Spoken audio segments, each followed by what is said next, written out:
Llegamos a nuestra entrevista central. Nos place recibir como invitado esta semana a Giovanni Arias, un destacado agroproductor con quien vamos a conversar de los temas vigentes que afectan en un sentido u otro el quehacer de la agropecuaria nacional. Giovanni, bienvenido al programa. Gracias, muchas gracias, Oscar, por girarme esta entrevista y presto compartir muy a gusto. Sí, Giovanni, ya casi a 3 años, digamos, del nuevo gobierno, ¿cómo tú visualizas el desarrollo del sector, la iniciativa que se ha implementado por parte del gobierno a los diferentes sectores, en términos generales, una perspectiva en contexto para que el público pueda... Mira, Oscar, yo debo ser lo más, ¿cómo decirte? Decirle porque cada gobierno, cada funcionario tiene fortalezas y debilidades, luces y sombras. Y yo quiero comenzar, que quizás no es mi papel, porque soy de la oposición, pero no quiero ser mezquino. Y la primera acción del gobierno, el primer proyecto que intentó y que llevó a cabo fue la tasa cero.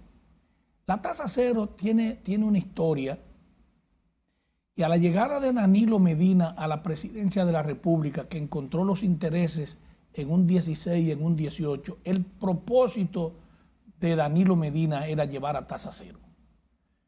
La banca, organismos internacionales, le explicaron sobre que la colocación de los recursos, o sea, la colocación de 100 pesos de préstamo genera 6 pesos de pérdida.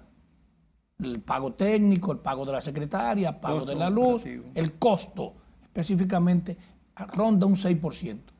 Y entonces le demostraron que era una pérdida de dinero. Y la superintendencia de banco, como hay que establecer las normas prudenciales en la banca, entonces no permitían el otorgamiento de la tasa cero. Y se hizo una reducción de 18, 16 a 8%. Y eso fue importante porque los recursos estaban en la banca y hubo una buena distribución. La tasa cero yo entiendo que fue buen intento del presidente, pero no llegó, no se derramó a los sectores más necesitados. Y yo no digo que sea nada más para los más necesitados, pero tiene que haber un equilibrio. Entonces, la gran cantidad de agricultores, de productores, no tuvieron acceso a tasa cero. Pero yo puedo valorar que esa intención estuvo buena por parte del gobierno. Y no quiero ser mezquino, reitero. Ahora, las acciones posteriores han sido un fracaso. Y yo no quisiera evaluar aquí los diferentes sectores, porque tú puedes decir que el sector porcino, el sector de los pollos, el sector de los cebolleros. Los vegetales orientales, que ya ahora se están remontando de problemas que hay en ese sector. Vamos a los vegetales orientales, como te plantea. Exportamos de 50 a 60 millones de dólares al año, pre-pandemia. Ahora están menos de la mitad porque los productores, los más grandes productores, han migrado a producir plátano. Increíble. ¿Qué ha pasado? ¿Qué ha pasado? Eso es. ¿Qué pasó Mira, ahí? Lo primero es que este gobierno, cuando llega, hace unas cancelaciones de técnicos, propicia unas cancelaciones de técnicos especialistas. Los técnicos de invernadero son especialistas. Y más que especialistas, Oscar, yo te puedo decir que es especie de un sacerdocio. Que tú vas un domingo y lo encontrabas ahí. No, yo pongo como ejemplo, Viernes Santo, 25 de diciembre, esos técnicos tienen que supervisar porque al ser en ambientes controlados, cualquier enfermedad, cualquier cosa puede pasar y en una noche haber... una bomba que se sí, y entonces esos técnicos, nadie lo tocaba. El 63% de esos técnicos fueron cancelados. Entonces, ya ahí hay dificultad. ¿Por qué? Porque el agricultor ha tenido que hacer las aplicaciones y ya hemos encontrado furgones con cargas, altas cargas de residuos de plaguicidas en puertos extranjeros. En Europa, y está reduciendo. No quieren vainita, no quieren pimiento y han puesto muchos requisitos para recibirnos los receptores. En los puertos y aeropuertos han puesto personas inexpertas, personas que no tienen el expertise, que no tienen la experiencia, y entonces tenemos grandes dificultades. Mira, la parte de los invernaderos están pasando por una situación delicada, y quiero llamar la atención porque esta es un sector, un segmento de la agropecuaria que nos engrandece. La República Dominicana tuvo un crecimiento extraordinario, y gracias a establecer en el país este método de siembra, y lo hizo Rafael Hipólito Mejía, que debemos darle gracias por hacer esta simbiosis, este cambio en la producción de vegetales. Pero mira, con el asunto de la pandemia, el gobierno tuvo la obligación, podríamos decir, de subsidiar los insumos agrícolas. En la parte de los invernaderos, los fertilizantes solubles, los que son líquidos, no se le aplicó. Esos son los que utilizan los productores de invernadero, y tuvieron que comprarlo al mismo precio que lo vendían. Entonces fue una carga que tuvieron, pero han tenido grandes dificultades, y hoy por hoy, debido al avance de plagas como el trigo franquiniela, que ha sido prácticamente incontrolable, y que otros países como España, específicamente en Murcia, en provincias que han establecido lo que es el control cultural, este control de liberar insectos predadores. Control biológico. Insectos que controlan otros insectos.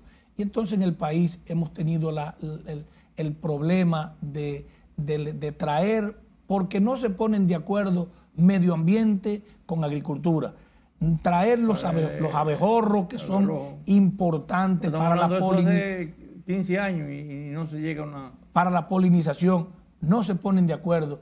Y yo digo... Que incrementa un 30% la producción de tomate probado. Correcto. Y yo digo que en qué manos inexpertas está puesta la agropecuaria, en agricultura y en medio ambiente. Y eso es evidente porque no necesariamente tiene que estar profesionales agropecuarios, pero no está dirigida por profesionales agropecuarios que conocen, que han tenido una vivencia, que han repetido considerablemente año tras año los programas y los proyectos que se ejecutan. Entonces han venido a improvisar, y hoy estamos pagando grandes dificultades. Y yo digo, el sector agropecuario nunca ha estado en una incertidumbre, y lo podemos dividir en el sector porcino, el sector de los productores de arroz, en el sector de los cebolleros, en todos el sector, en una crisis combinada con incertidumbre,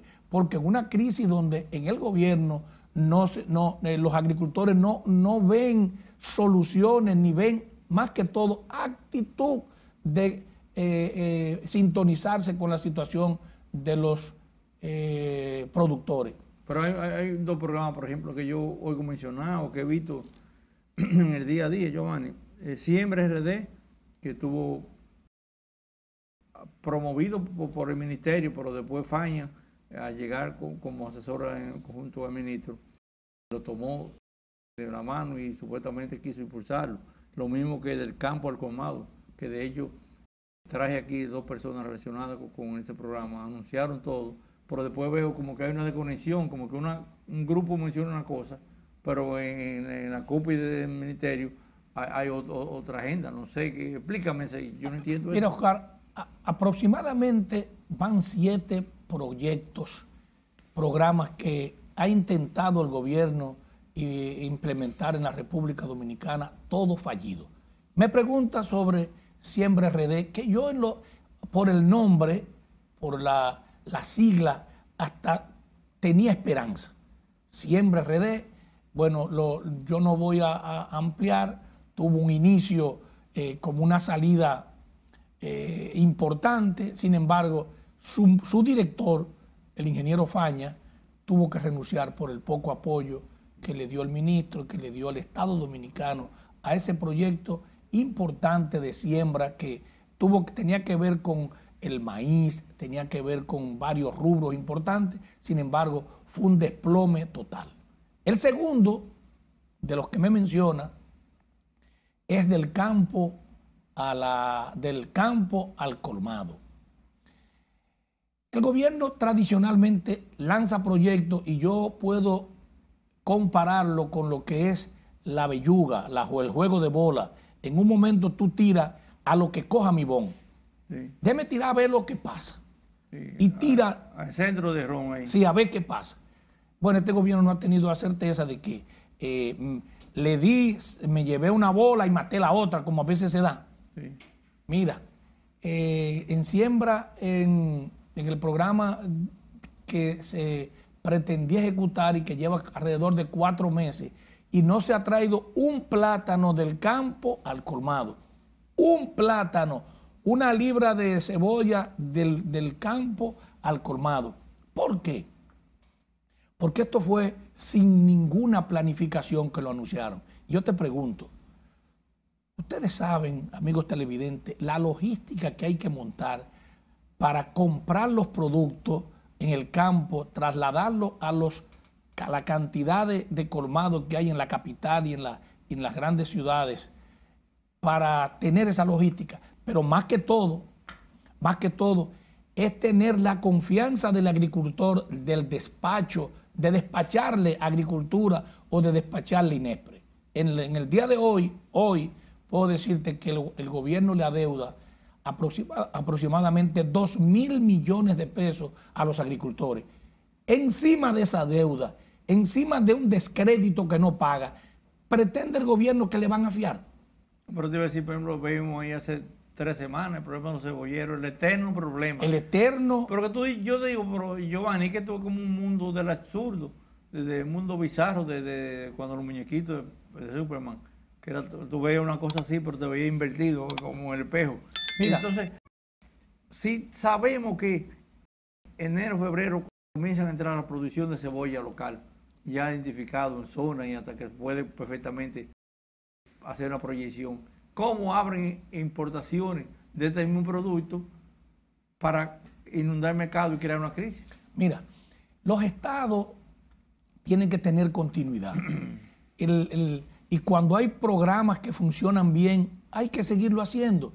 ¿Y qué funcionaba bien en el gobierno pasado? El gobierno pasado, para tratar de sacar de la mente y de lo que decían las benditas importaciones, formó a través de la Junta Agroempresarial lo que llamamos el proyecto tripartito, donde participaban los productores, participaba el Estado Dominicano y participaban los comercializadores. Donde la bolsa agroempresarial. La bolsa agroempresarial, donde toda la semana había que evaluar cada cultivo.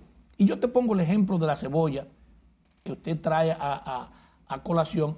La cebolla, ¿qué evaluaciones hacíamos? Y lo digo en mi condición de ex viceministro, que participaban en esas evaluaciones. Primero, determinábamos qué tenemos en los almacenes. Y entonces decimos, tenemos 40.000 quintales en almacenes, tenemos una producción que va a entrar de tanto, va a entrar Palenque, va a entrar Asua, va a entrar Ocoa. Entonces evaluábamos si se determinaba entre los tres si había necesidad. Y entonces el cálculo que había era que el consumo en la República Dominicana estaba de 100 a 110.000 quintales por mes.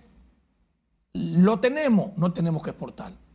Nos faltan 20.000 quintales, entonces se aprueban los préstamos para 20.000 quintales. ¿Quién salía guapo de ahí?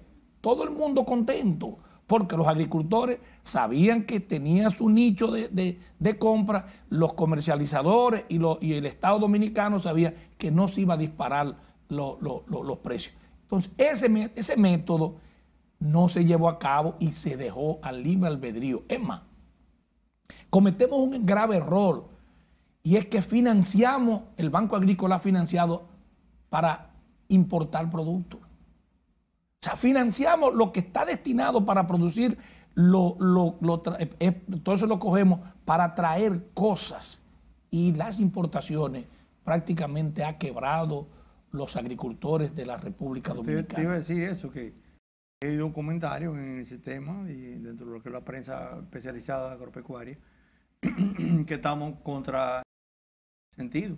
En otros países se promueve el apoyo a los productores porque los productores generan nuevas tecnologías, más eficiencia, reducción de costo de producción y la riqueza se queda en el país. Pero si tú liberas importaciones y incluso, como tú dices, promueve con fondos las importaciones que le quita a un productor, tú estás haciendo todo lo contrario. Mira, yo te puedo decir... Dependencia entonces de un importador. Y he escuchado a funcionarios del gobierno decir, ustedes no ven que en las calles hay una gran cantidad de productos. Escuchamos eso, pero hay que ir a la historia. Cuando vamos, su mismo Banco Central dice que se ha reducido, hay una reducción en la producción de varios rubros. ¿Por qué se ve mucho en la calle? Mira, este gobierno ha tenido grandes dificultades para la exportación de productos. Primero, por la parte fitosanitaria, que tenemos grandes dificultades. Y segundo, la parte de Haití. Aquí hay provincias, aquí hay una gran cantidad de productores que su destino no es producir para consumir aquí, sino su destino es para la exportación, que es un mercado importante, porque es un mercado que usted y yo sabemos no es exigente en el aspecto del arroz. El aspecto del arroz, el arroz que ellos prefieren es lo que llamamos la greña, el arroz partido, que aquí en condiciones normales aquí tenemos que utilizarlo para la crianza de pollo, de cerdo, y ellos obtenemos buenos resultados. Por eso es un mercado importante. Pero ¿qué es lo que ha pasado? Que hemos tenido muchas dificultades para la colocación de los productos, y esos productos, cuando tú te dicen en Haití, en la frontera, hoy no se va a pasar producto por muchas circunstancias, muchos problemas que hemos tenido, esa producción se queda aquí.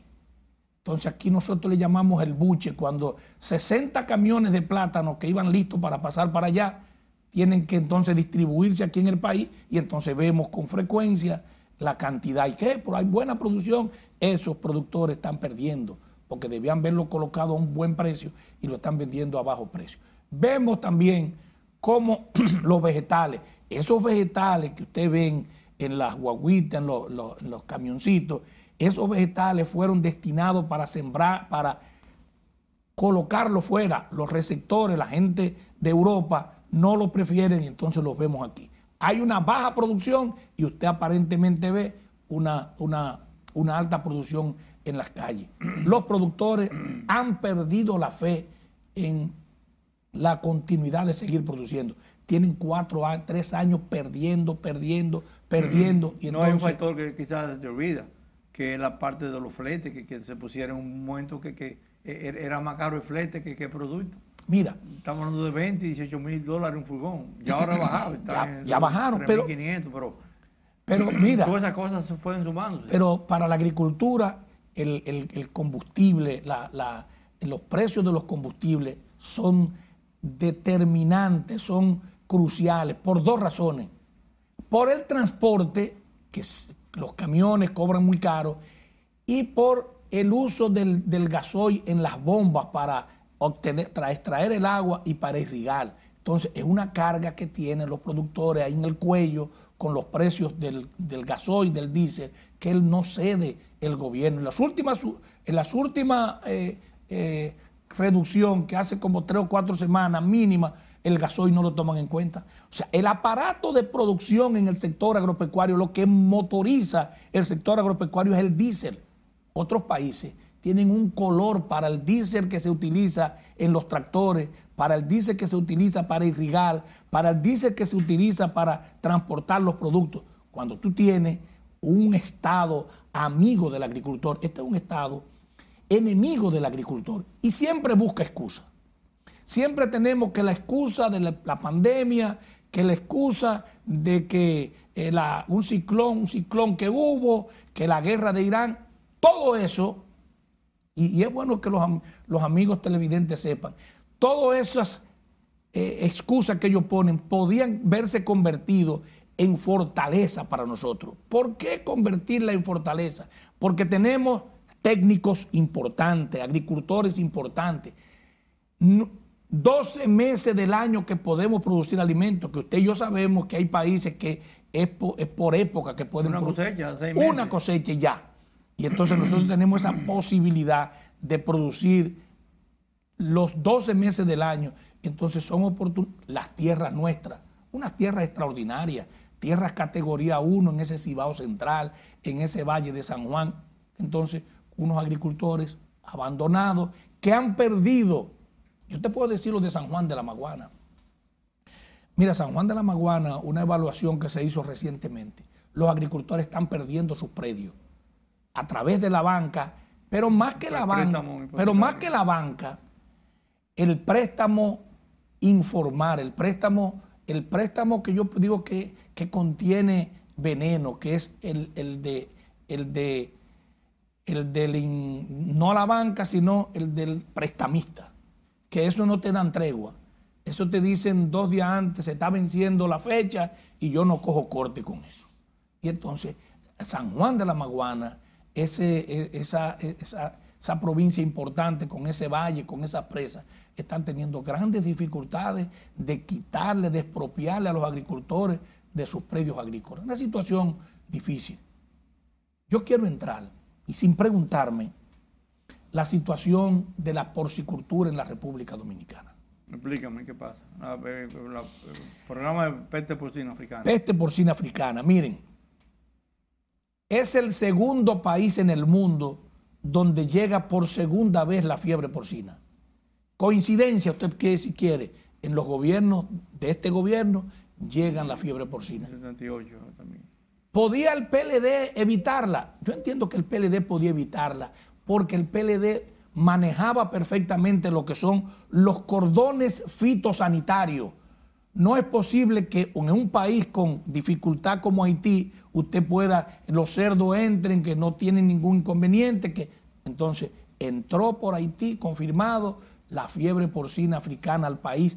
Por segunda vez en la historia de la humanidad entra a este país. Pero bien, ya llegó.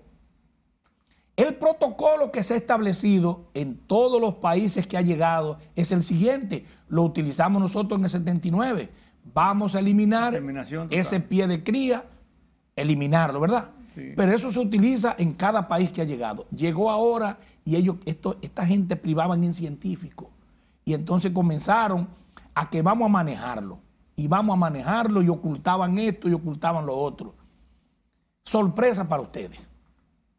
Ahora, después de varios intentos de ocultar y de manejarlo, ahora hay que eliminar el pie de cría.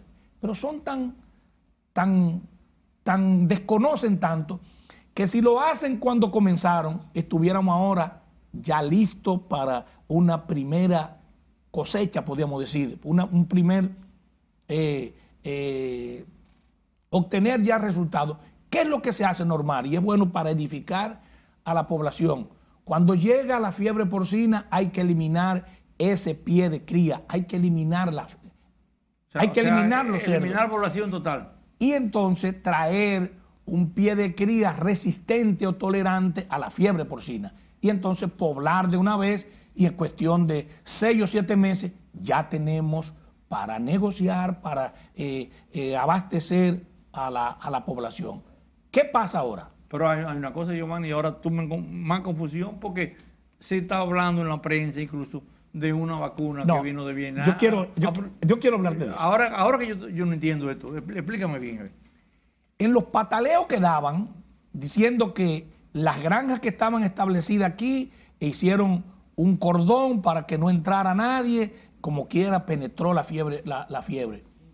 Ellos traer una vacuna de Vietnam que no estaba validada aquí en el país. Vietnam es un país que no es referente de inocuidad, de sanidad, no es un referente para nosotros. No. Y traen una vacuna. Ustedes saben, y lo sabe la población, que la vacuna es la enfermedad que tú traes. Un virus atenuado vivo. Cuando tú tienes una población con fiebre porcina y tú vacunas, tú no sabes si la fiebre que te le está dando al cerdo fue producto de la vacuna, que es fiebre porcina que tú le estás estableciendo, o es la fiebre porcina en sí que la tiene.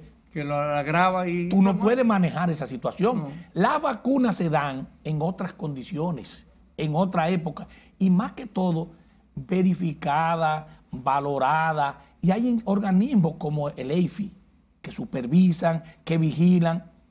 Hay una situación y esto puede ser un titular.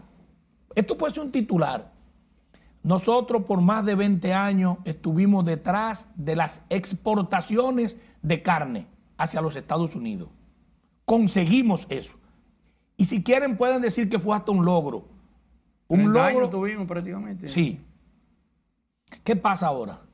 Que como los mataderos han estado ausentes con los cerdos, ahora se están utilizando esos mataderos para sacrificar reses.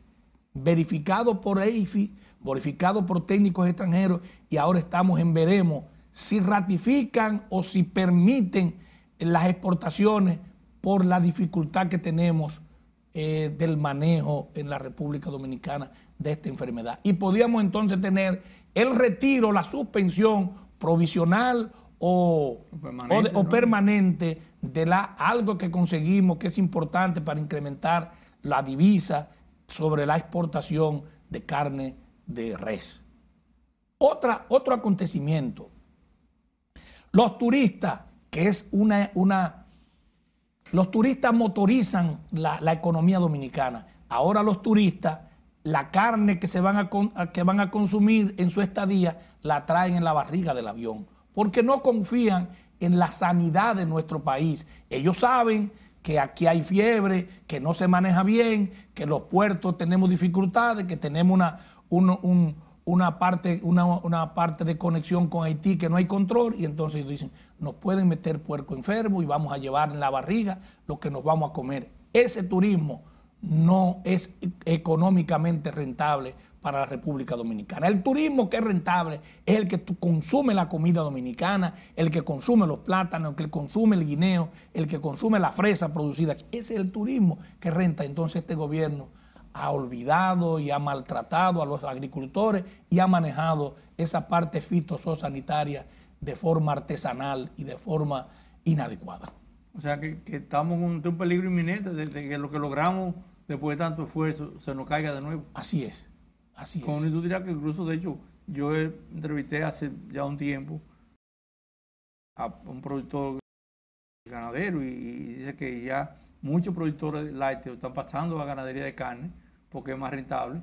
Entonces ese sector se va a ver afectado. Por lo menos no es tan malo porque lo están haciendo en la misma ganadería. Lo que está pasando en Jarabacoa, lo que está pasando en Constanza y ahora comienza San José de Ocoa, es que los predios agrícolas lo están convirtiendo en predios turísticos, en cabañas, dejando la producción. Eso es sagrado. En los gobiernos los países que se respetan, la producción de alimentos es sagrado. ¿Sabes lo que hacen los norteamericanos? Los norteamericanos tienen comida almacenada por 5 y 6 años, almacenada. Y cuando ellos dicen, no queremos producir para este cuatrimestre maíz porque tenemos los almacenes llenos, ¿tú sabes qué hacen con los productores? Los mandan para Hawái y le mandan un barco. Tienen todo pago en Hawái para que estén 2 meses en Hawái. O sea, ¿qué te dice eso a ti? Yo quiero proteger mis agricultores, yo protejo a los agricultores. En 3 minutos quiero que me desarrolle un tema que es importante y que no podemos dejar de lado. Hace ya unos 2 meses, en febrero realmente, desarrollé aquí un panel con los 4 sectores involucrados en la producción de arroz. Llámese sector financiero, productores, procesadores, factorías y sector oficial. Y todos tuvimos de acuerdo en la decisión que hay que ir tomando. Pero tú, así como yo hablaba en ese momento y se aclaró y la idea, también había 2 representantes del IAD, que como entidad la que está manejando un proyecto particular sobre eso de transformación de de lo que es la reforma agraria para que se acople a los nuevos términos del DERECASTA. Entonces, pero a esa misma le digo, ¿qué hemos hecho en 15 años que estamos hablando de DERECASTA? Y pasó eso, y de febrero acá yo no he visto una acción, por lo menos pública, de acciones para enfrentar esto, cuando nos quede ya una cosecha. Es la cosecha de 24 que nos queda nada más, la de primavera, antes de entrar en plena, aunque ya estamos con un 11% de protección prácticamente. Mira, yo te puedo decir, no entiendo. Yo te puedo decir que los avances en materia de arroz del gobierno pasado fueron significativos. Aquí se trajeron los jeques de producción de arroz y la producción y la productividad se incrementó considerablemente. Nosotros tenemos variedades ya que de 3 fanegas estamos en 6. Exacto, 7. Exacto. Llevamos a cifras récord en producción de más de 13 millones de quintales de arroz. Pero, ¿cuál es la situación que embarga a los productores de arroz? La incertidumbre. Ellos no ven garantía en este gobierno de que puedan sobrevivir después de la apertura del DERECASTA. A los agricultores, tú no los puedes matar antes de que se mueran. Es que el gobierno dominicano debe sentar a los agricultores y decirle, usted tiene un Estado, ustedes tienen un protector, ustedes vamos a obtener los recursos necesarios para que los productores de arroz no desaparezcan. Mira, los productores de arroz le dio con unas declaraciones de un candidato a la presidencia del PRM, Ramón Alburquerque, donde dijo textualmente que la producción de arroz había que eliminarla y sembrar aguacate. Lo dijo textualmente. Sí. Eso pone a los agricultores nerviosos, le da estrés, le da situación, porque la gran cantidad cuántas provincias viven de la producción de arroz, de la parte de las factorías.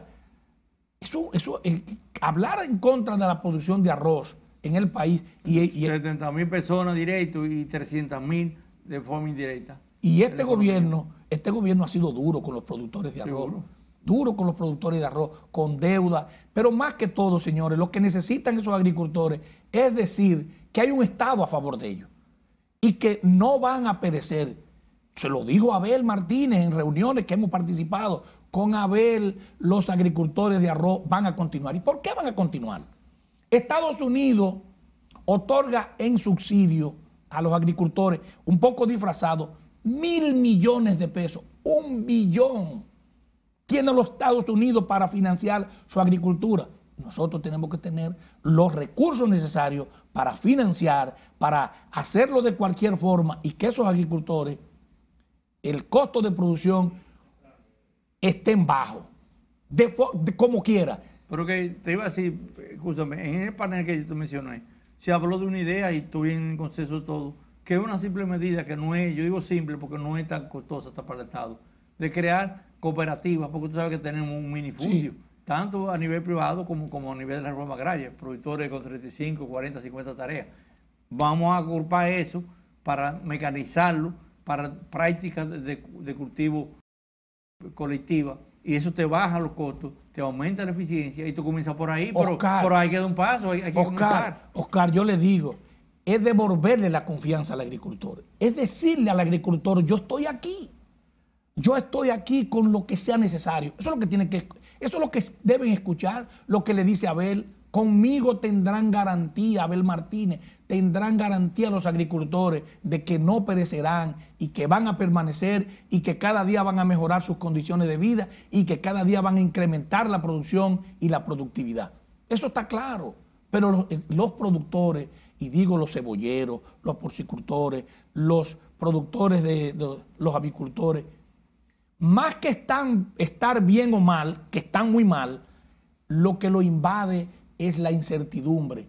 ¿Qué pasará? Sí, la duda. ¿Qué pasará en otro gobierno de esta gente? Otra repostulación de Luis Abinader será entonces para la quiebra definitiva. Entonces los agricultores, la sociedad en sentido general, tiene la alternativa. ¿Qué hacemos? Comenzar de nuevo a seguir produciendo, que lo dejamos en 87%, no dejamos un agrónomo cancelado con buenos salarios ¿Y qué hacemos? Y los agricultores avanzando cada día más, tecnificando sus predios agrícolas, modernizando, tecnificando. ¿Qué hacemos? ¿Seguimos para donde vamos, para el precipicio, o retornamos con el Partido de la Liberación Dominicana y Abel Martínez, que será el próximo presidente de todos los dominicanos? Bueno, ya tú cerraste ahí. Ahí cerramos. Vamos para ahí porque ya no hay tiempo más. Lógicamente, hay temas para poder hacer 3 programas más contigo. Te agradezco. Pero tus palabras son orientadoras y ayudan al debate. Y más que todo, hay esperanza. Y nosotros creemos en los agricultores, creemos en los técnicos, creemos en el mercado local y creemos que podemos exportar mejor y vivir mejor los técnicos y los agricultores y los dominicanos. Bien, que tus palabras sean hechos. Así es. Gracias, Giovanni. Amigos, con la entrevista central concluimos el programa. Muchas gracias por su atención. Le esperamos el próximo sábado a esta misma hora.